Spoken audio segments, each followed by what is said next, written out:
গাউসুল আজমের নিচতলায় যে ব্যালট পাওয়া গিয়েছে অরক্ষিত অবস্থায় 7 তারিখ রাতে, সে বিষয়টা গতকালকে প্রকাশ হওয়ার পরও তারা সে বিষয়টা নিয়ে ততটা কনসার্ন না, তারা জানেন না এই ব্যালট কোথা থেকে ছাপানো হয়েছে, বিশ্ববিদ্যালয়ের ব্যালট কোন কোম্পানি থেকে ছাপানো হয়েছে, কি অবস্থায় ছিল এবং গাউসুল আজম সেদিন কিভাবে ব্যালটগুলো পড়েছিল।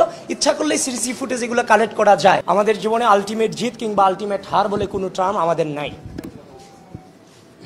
কিন্তু আমরা এই ঢাকা বিশ্ববিদ্যালয়ের মাটিতে নির্বাচন করেছি। এই রাষ্ট্রের গণতন্ত্র পুনরুদ্ধারের ভোটাধিকার ফিরিয়ে আনবার জন্য আমরা লড়াই সংগ্রাম করে গিয়েছি। এই গণ অভ্যুত্থানে আমরা দৃশ্যমান ভূমিকা রেখেছি।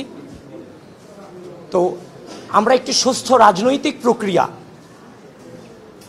চর্চার জন্য চেষ্টা করে গিয়েছি, যারই ফলশ্রুতিতে আমরা এই নির্বাচন পরবর্তী সময়ে অনেক অসঙ্গতি আসলেও আমরা ইনস্ট্যান্ট কোনো আন্দোলন সংগ্রামে যাইনি।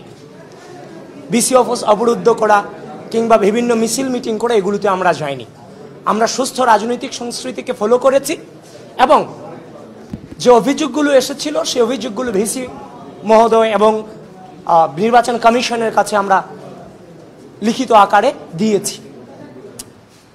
তো আমরা আমাদের জায়গা থেকে সর্বাত্মক সহযোগিতা করে গিয়েছি।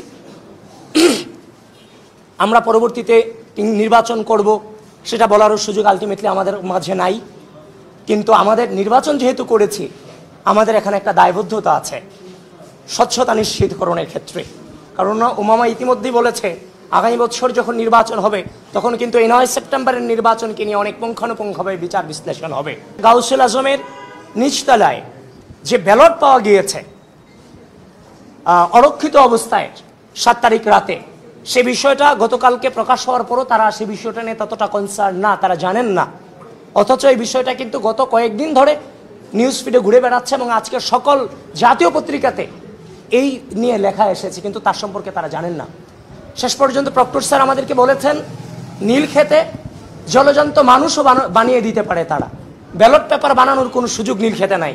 তাহলে প্রক্টর স্যার যেহেতু বলেছেন ব্যালট পেপার বানানোর সুযোগ নীলক্ষেতে নাই, কিন্তু নীলক্ষেতে সেরাতে যেহেতু ব্যালট পেপার পাওয়া গিয়েছে, এর সত্যতা মিলেছে, তাহলে বিশ্ববিদ্যালয় প্রশাসনকে এই ব্যালট পেপার কে ছাপিয়েছে, কারা এখানে ছিল তার সম্পর্কে প্রপারলি তদন্ত করে এই জাতিকে এবং পুরো বিশ্ববিদ্যালয়কে তার সম্পর্কে জানানো এই বিশ্ববিদ্যালয়ের প্রশাসনের এখন প্রধানতম দায়িত্ব হয়ে পড়েছে বলে আমরা মনে করি। কারণ এই ব্যালট পেপার দিয়েই কিন্তু নির্বাচন হয়েছে, কেউ নির্বাচিত হয়েছে কিংবা কেউ অনির্বাচিত হয়েছে। সুতরাং এই ব্যালট পেপার যেহেতু তারা বলছে যে নীলক্ষেতের জলজন্ত মানুষ বানিয়ে দিতে পারে, এটা নীলক্ষেতে পারে, কিন্তু ঢাকা বিশ্ববিদ্যালয় প্রশাসন নীলক্ষেতে ব্যালট বানাতে পারে না কোনোভাবেই। যেহেতু তিনি এটা বলেছেন, তাহলে আমরা আশা রাখছি তারা তদন্ত করে এই বিষয়ে যথাযথ উত্তর এবং তাদের অবস্থান আমাদেরকে জানাবে। এই ব্যালট কোথা থেকে ছাপানো হয়েছে, বিশ্ববিদ্যালয়ের ব্যালট কোন কোম্পানি থেকে ছাপানো হয়েছে, কি অবস্থায় ছিল এবং গাউসুল আজম সেদিন কিভাবে ব্যালটগুলো পড়েছিল।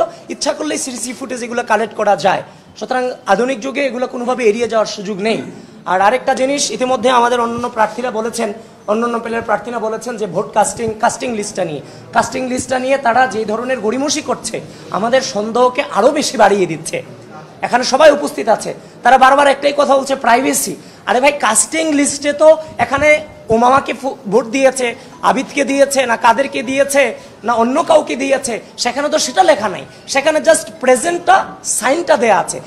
যেখানে নির্বাচন শুরু হওয়ার আগে হিজাব পড়া মেয়ে থেকে শুরু করে প্রত্যেকের প্রাইভেসি আপনি ওপেন করে দিলেন ভোট লিস্টের মধ্য দিয়ে, সেখানে আপনি সিগনেচারটা ওপেন করতে পারতেছেন না, কারণ এই সিগনেচার দিয়ে তো কেউ ব্যবহার করার কোনো সুযোগ নেই। সুতরাং এটাকে যদি আপনি বলেন আইন দেখান, আদালত দেখান, তখন তো আমাদের সন্দেহের প্রবণতা আরও বেড়ে যাচ্ছে। সুতরাং আপনাদেরকে আমরা সচেতন করেছি, আমরা যেই জিনিসগুলো নিয়ে কনসার্ন সেই জিনিসগুলো আমরা ভিসি প্রক্টরের কাছে জানিয়েছি এবং সামগ্রিকভাবে আপনাদের মধ্য দিয়ে ঢাকা বিশ্ববিদ্যালয়ের স্টুডেন্টদেরকে আমরা সচেতন করছি। এই বিষয়গুলোকে এড়িয়ে যাওয়ার কোনো সুযোগ নেই। এই নির্বাচনের প্রতি আবার বলছি, আমাদের দায়বদ্ধতা আছে এটার স্বচ্ছতা নিশ্চিতকরণে। আলটিমেট হার কিংবা জিত আমাদের লাইফেই সেটা নাই।